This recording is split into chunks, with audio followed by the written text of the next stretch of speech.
Марафонымыздың кезекті 151 кітабы бұл американдық әйгілі саясаткер Збигнев Бжезинскийдің «Великая шахматная доска» деген саясат жөніндегі кітабы түскен.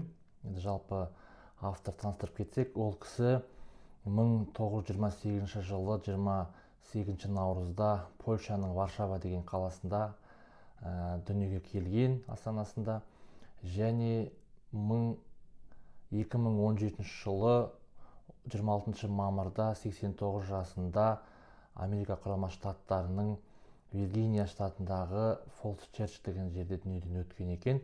Жалпы 1938 жылы 10 жас кезінде әкесінің жұмыс бабымен Канадаға ауысқан, және сол жерден ақш-қа көшіп 1950 жылы Америка құрама штаттарының азаматтығын алған екен.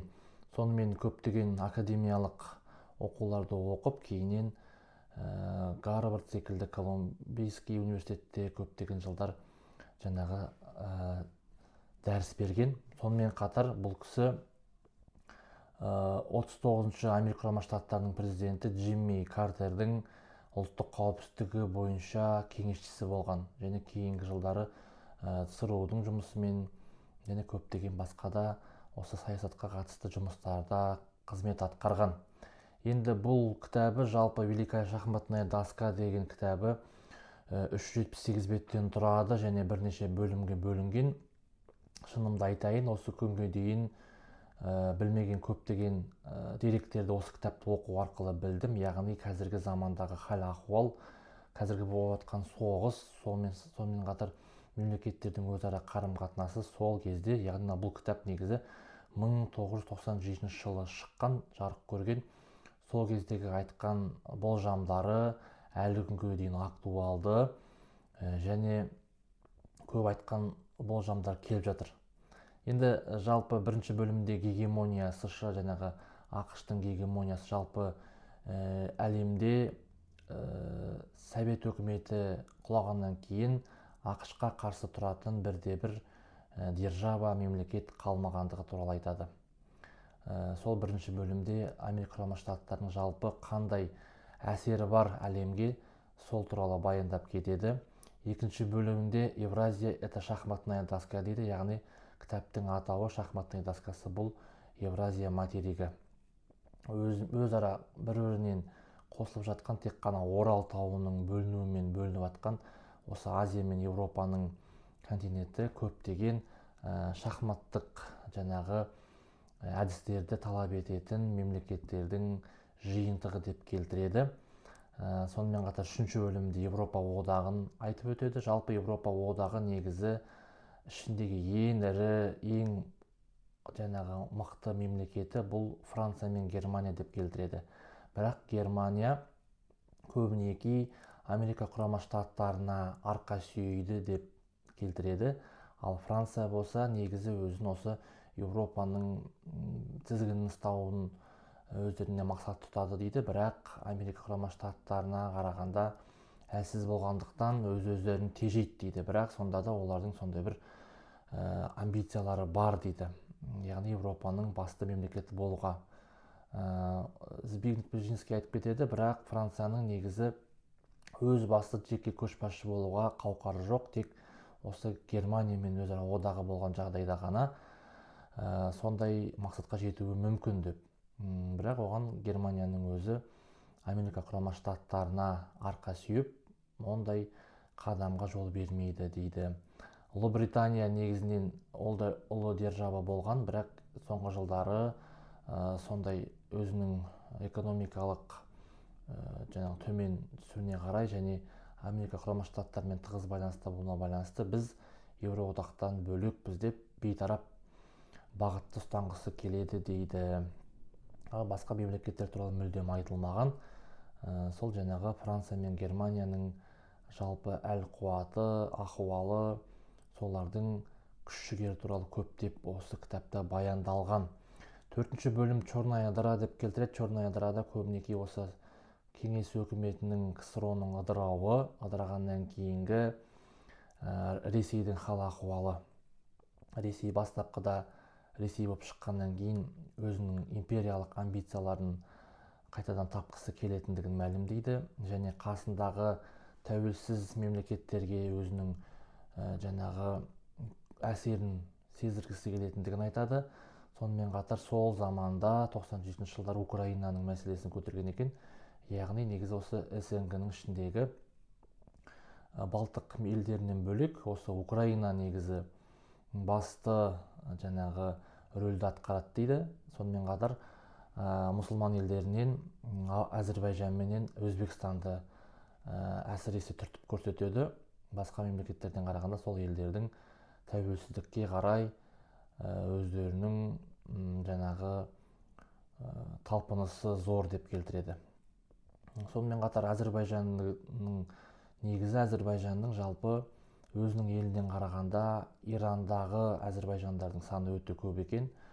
Және Иран мен осы Әзірбайжанның арасындағы және Түркменстанның көптеген жаңағы халқы осы Иранда, басқа мемлекеттерде екен. Сондай ахуалдарды келтіре кетіп, осы Евразия жаңағы келесі 5-ші бөлімге қарай көшеді. Бұл Евразийские Балканы деп келтіреді. Евразийские Балканы сол Орталық Азия, Кавказ елдеріндегі мемлекеттер, жаңағыдай жартылай Турцияның, Иранның аумақтары кіретін жерлер. Жалпы бұл жерде негізі Азия континентіндегі мұсылман елдерінен Иран мен Түркияны әсіресе жаңағыдай белгілеп көрсетеді. Бұлардың 80 миллионға жуық халқы бар, жаңағы әскері мықты. Осы Азия континентіндегі өздерінің әсерін жүргізе алатын мемлекеттердің қатарында осы екі мемлекет көрсетеді. Сонымен қатар бұл Евразийский Балканыға көзін тігіп отырған Қытайды көрсетеді. Үлкен держава дейді. Сол заманның өзінде қарқынды дамып келе жатқан Қытай бар және Қытайға қарсы халқы көп Индияны айтып өтеді. Индияны негізі демократиялық ел деп келтіреді. Және бұл өзара жаңағы Ресей мен Иранның және Қытайдың өзара жақын қарым-қатынасын айта кетеді.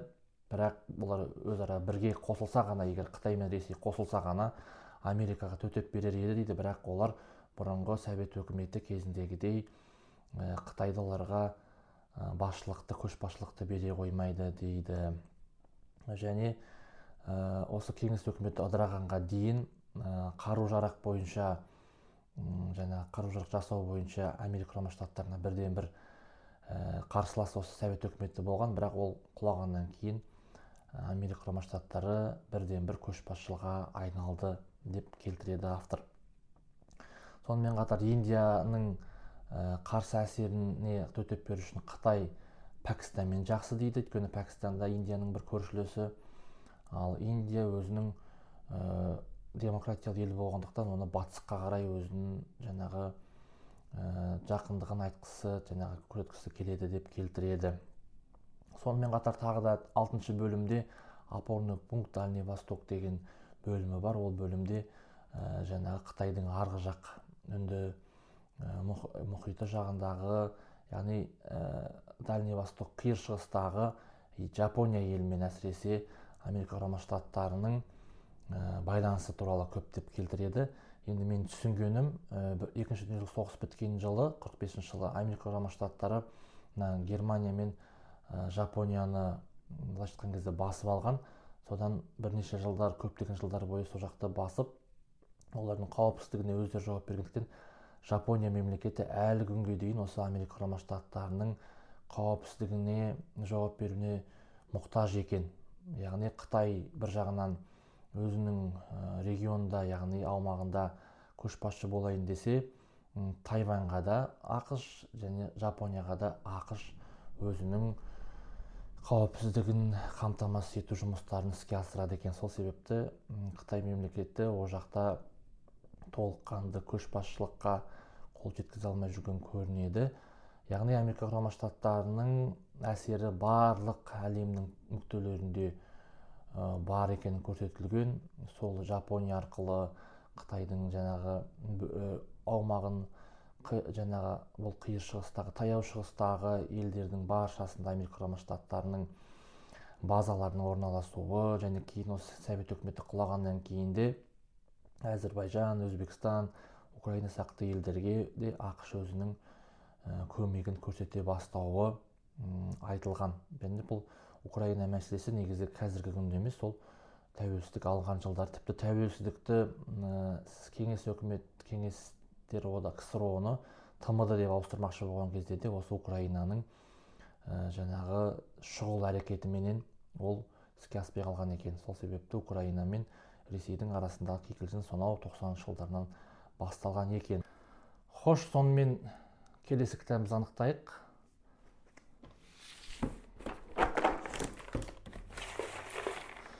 Келесі оқитын кітабымыз Таласбек Әсемқұлов «Тал түс».